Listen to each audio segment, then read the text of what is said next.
It's Sunday, October 29th. This is Garden for Two, Teresa and Charlie. We are diarying our activity in the garden so we can remember on days when we do different things and plant stuff. And we're trying to grow everything for me and Teresa to eat. That's Garden for Two. So this is Teresa. It's Sunday, October 29th. And I was just showing my husband the rutabagas, which started out scraggly, and then I covered them over to keep the grasshoppers from getting to them. And now this is our first year growing rutabagas, and I haven't seen them yet. They've been undercover the whole time. Oh wow, I didn't expect those big leaves. Well, the rutabagas are, I think they're a cross between cabbage and turnips. And they're supposed to, the big fat roots that you see dipped in wax in the supermarket, that's a rutabaga. They're mild and yellow, and we really discovered we really like them a lot, mashed or in soup or stew. So, it looks to me like we are going to grow rutabagas. I am not sure what to expect from the root. It should get big and fat. So, we shall see. Do they crown? Can you see any of them above the ground yet or not? They're healthier looking than I thought they might be. The color at the base of the stem right there, purple and yellowish. No, I don't see them. Yeah. Oh, I can't get that side. Yeah. And they look really good though. They're supposed to be like a fat, sassy, almost like a chicken sitting on top of the ground with feathers sticking out of it when they're ready to be picked. So, So that's the rutabaga reveal. Yeah. Looking good though. Yeah. Now when do you have to pick these? Do you have to pick these before the frost or not? No, these like the cold. They'll actually do better in the cold. They'll do better. If we get really cold temperatures before they're ready, I will get sheet plastic clear and cover them over, and they'll be fine. We're in Delaware, and the last few days it's been close to 80 degrees here. It's been way too hot. So, but they look like they're doing okay. You know, they're not dried out. The leaves aren't all curled. Actually, the leaves don't have that many holes in them, really. We have slugs and other things we combat here. Yeah, the slugs haven't discovered them. So that's I put the grass down because that's keeping the weeds. Since I cover everything up, it's hard to see when you need to weed. And there aren't many weeds in this patch. So she's using grass mulch to keep the weeds down. She mows the lawn, and sections of the lawn that are like pure grass, no weeds in them, she has a bagger on the little mower and she picks it up, or she'll pile it up and get it. Oh. She's actually got some here.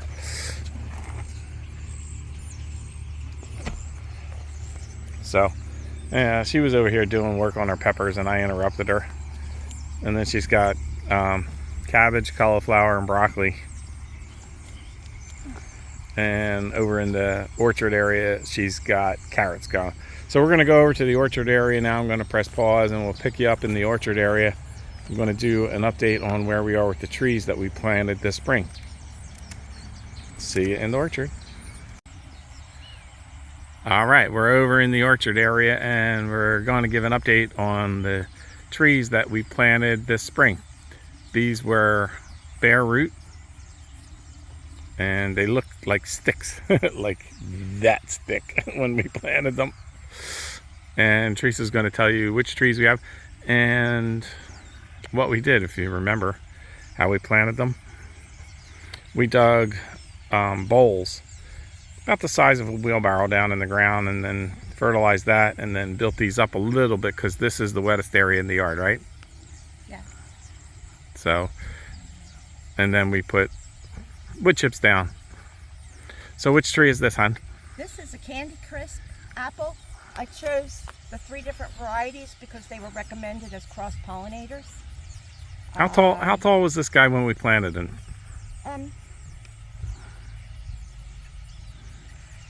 probably, Yeah, he wasn't very tall, was he? yeah, no. From the beginning, I snipped off the one leader because it was dead.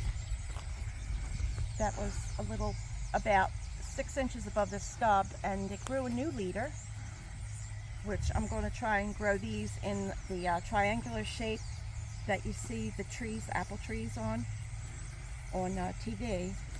They look like they took some damage by whiteflies, and I'm watching out for cedar apple rust. I'm not going to worry about it so much now. The leaves are dying because it's the end of the year too. Well, that's why I wanted to get an update on the trees before the end of the year. And then, of course, she's going to prune them, so you won't see them like this again.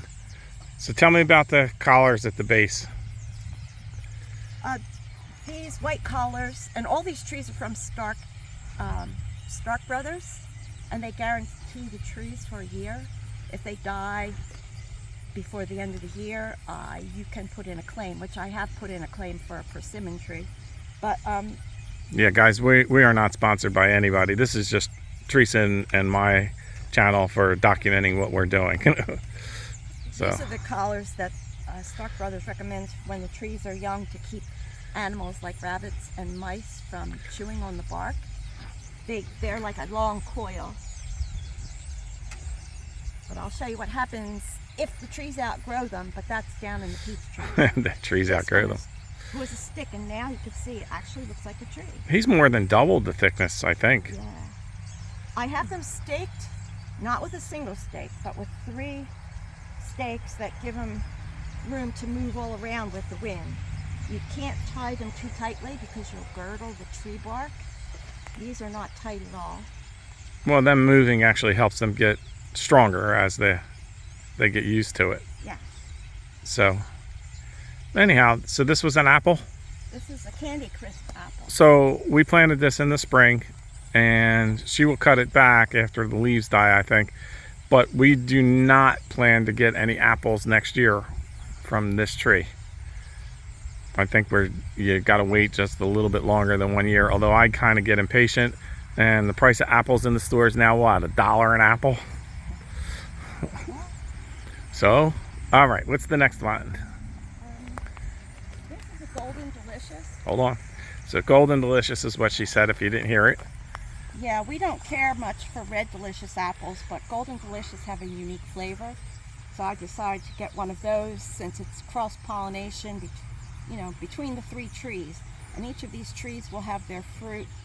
I think the Candy Crisp comes first, and then the Golden Delicious, and then the last one is the Wine Sap that has their fruit in September.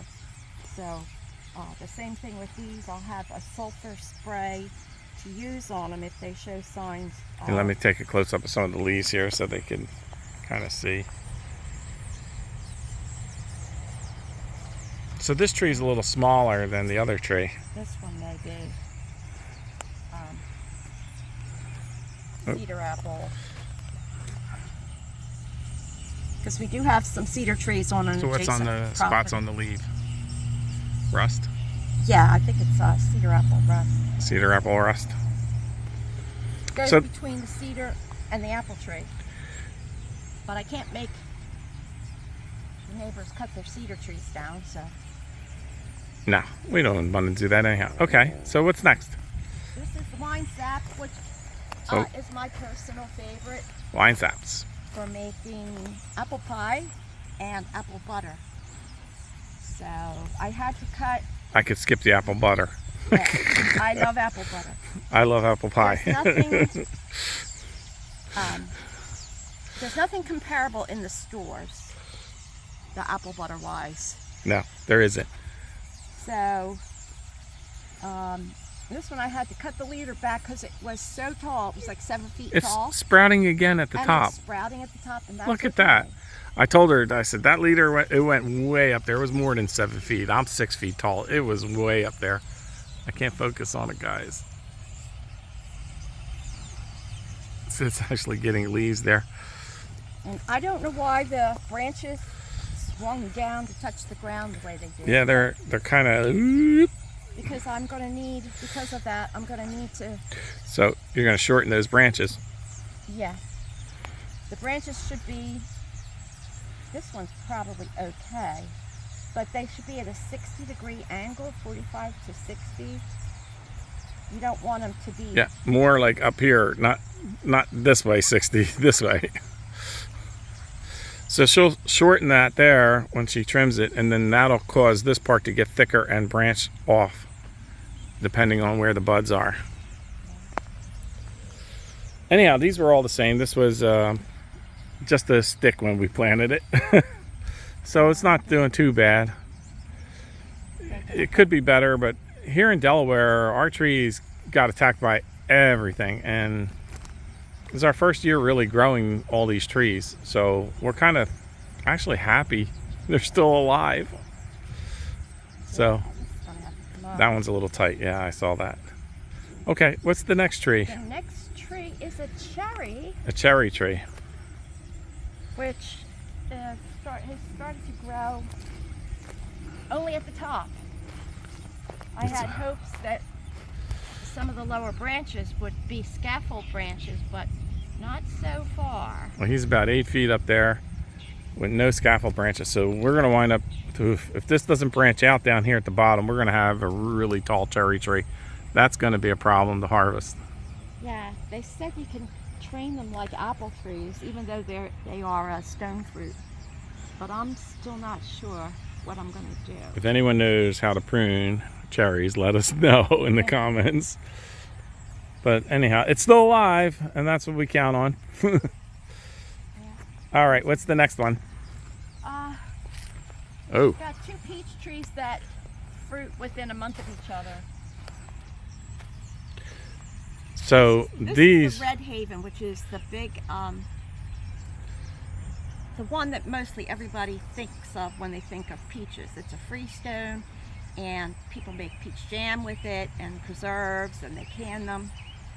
We did have a lot of Japanese beetles attacking these early on. I sprayed them with clay spray, and the Japanese beetles lost interest in them. She sprayed them constantly with the clay, kept on. Every time it rained, she'd have to come out and reapply it. But if you see here, these leaves are chewed. These are actually in good shape compared to when the tree was being attacked. All you'd have is the vein and the leaf left. They ate everything. So they were really stripping the tree down. It's drooping over here too. I don't know what's quite getting that, but those The leaves are coming to the end of their season. Yeah, it is the end. It is almost November. But look how tall that tree got, and Teresa's cutting it down now.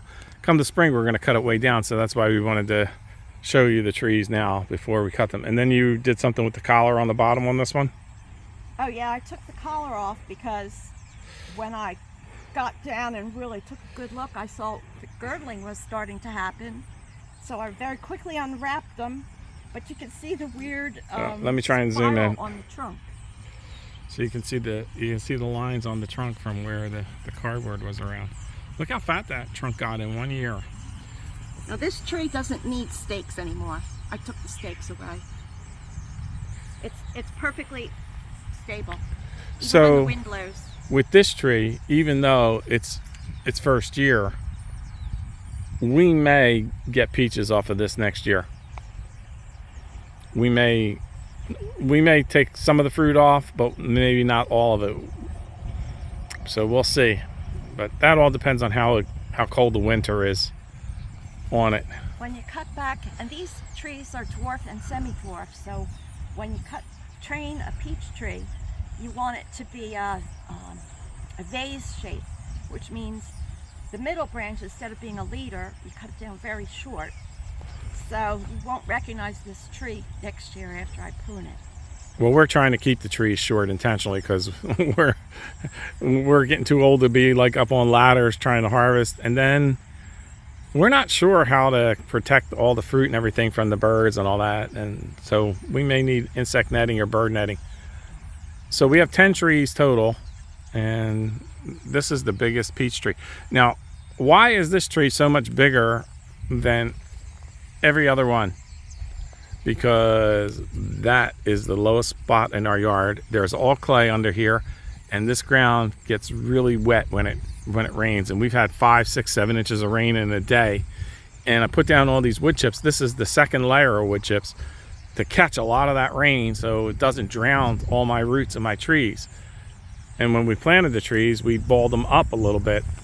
Even though they actually look like they're below grade here, they're above the natural soil.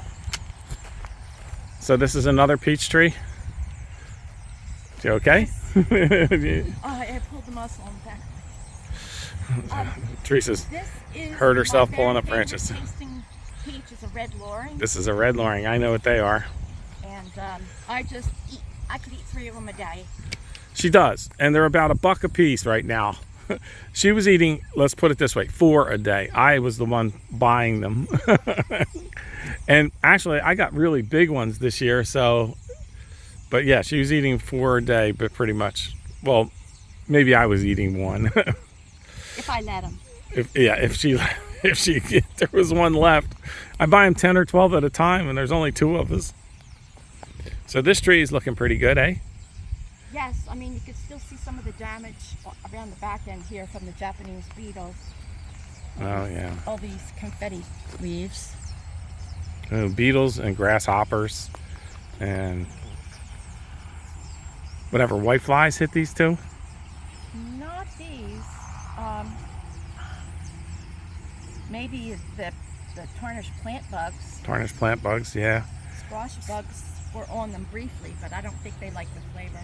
So he got pretty fat at the bottom, his main trunk. So he took the collar off of this one too. Yeah. Don't those collars help prevent from sunburn and all that too when the trees are young? Yeah, I actually have to paint the fatter trunks white because in the wintertime, the freezing and thawing causes the bark to split. I have a sister up in Vermont, and hers went for years without having that problem, and now it suddenly started to do that, and then the gum comes out, the bark. Oof. So are these trees hardy enough now to go through this winter without protection? Yes. Okay. Yeah, they're All right, let's take a look at the next one. We got a couple more. praying mantis case. She's got a praying mantis head case. Yeah. Cool.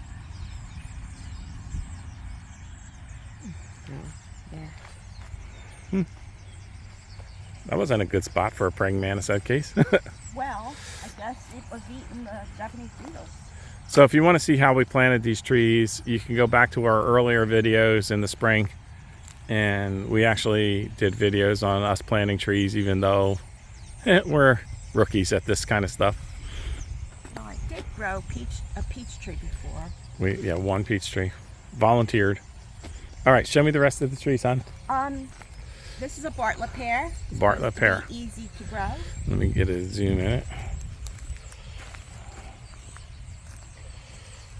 This you train to a center leader. You got 3 or 4 center leaders. What do you Yeah, got so going on that's- here? Holy that's cow. the thing. 1, 2, 3, 4, 5. I'm not sure if I want to cut these 2 off. Want to have a balance of branches so that you don't have all the scaffold branches on one side and make the tree fall over. Take the whole top off.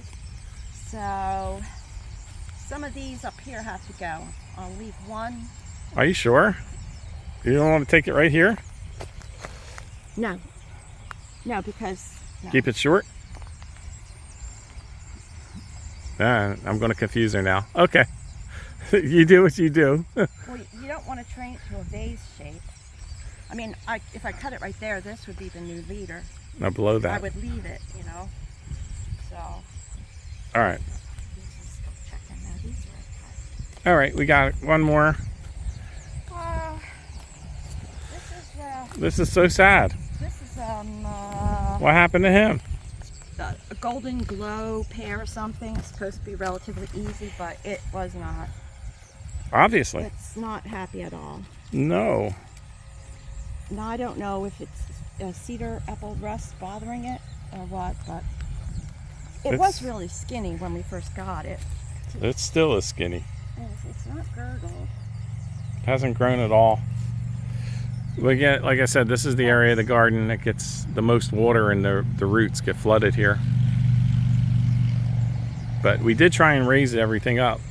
And then the last but not least, this is even more pathetic. All right, this one I've put a claim in because persimmons are supposed to be able to tolerate some flooding of their roots. So all the trees look pretty much like that when we planted them. Yeah. But this guy, we babied it and did everything we could. It just wouldn't go. Yeah. And I didn't bury it too deeply, and I sent a picture of it to Stark Brothers. I'm waiting to hear from them. Well, they're expensive enough, so they can. Well, this one was an easy start, which means it came in a pot. You knew exactly how high to put it, and yeah, so. Oh well. And there's our stupid blueberry bushes. Well, we're back here. We'll give you a quick look at the blueberries here. Because the ground is so wet here, I was concerned about growing them in the ground, so that's why they're in tubs. Although I do want to put one in the ground and see how it does. Well, this one has next year's flower bud. Oh, so we're going to have some blueberries next year. This one thinks it's giving us blueberries this year, even though I've picked off all the flowers, it still grew more. I'll see what to do about that. This, let's see, which one? This one I think was created to be put into, it's a patio plant, so it's made to be put in a raised pot. And it seems pretty happy. It does. They were a little slow. Now, why is this one taller, like almost twice the height of the other ones? This is a different variety. I lost the variety tags, but this is how blueberries would grow in a blueberry orchard, foundation, whatever, plantation. So anyhow, we'll see in the springtime. We're going to have strawberries, blueberries, and maybe a couple peaches this year. Hopefully. Yeah, that's all ground cover there. It's kind That's planted. This is This violets and sheep sorrel, and I This can't probably- make the sheep sorrel go and away. then we put some more ground cover over there. And over here, oh, what is this one here? That's a pecan tree that started here. I noticed it in the spring. It's a volunteer. It's a volunteer. There's pecan trees on the next property over. In fact, I can see one right there. Okay, that's where it came from. So we're going to have to transplant this because it's too close to the other trees. So these are cabbages. Yeah, those are cabbages. So some are doing good and some are not. We had a lot of grasshopper damage. The grasshoppers would come in and eat the really small seedlings. So this has been replanted 3 times. 3 times. Persistence. And since we're here, we'll do a quick update on the strawberry patches. Teresa did a heck of a job thinning these guys out. And as you can see, there's still strawberries. On the everbearing. On the everbearings, yep. Missed that one yesterday. That's that soft rot. No. There's a big one back there near the post. Yeah, I have to go back through and So we thinned these out, and Teresa sprayed the ground, and then she remulched the ground. So they're looking pretty good. just spray them today. But, you know, it's the end of the season for them. So those are all ever bearing, and then you get here and you switch over to the June bearing. So the line is here, and there's grasshoppers still all over the joint. So Yeah, but on these I have to check for runners every day. yeah, so we got Not letting it get out of hand again like it was at the end of the check your summer. runners. So this area here, we plant grow bags and more grow bags here. What do you got under the cover over here? Is this carrots? So she's got Looks like carrots under there. And so these beds are 70 feet long almost. So I can let you peek under there. This is my romaine, which finally decided to grow. The carrots aren't as happy as they were when we had them planted in the That's vegetable all. garden. I think the clay is getting a little too much for them.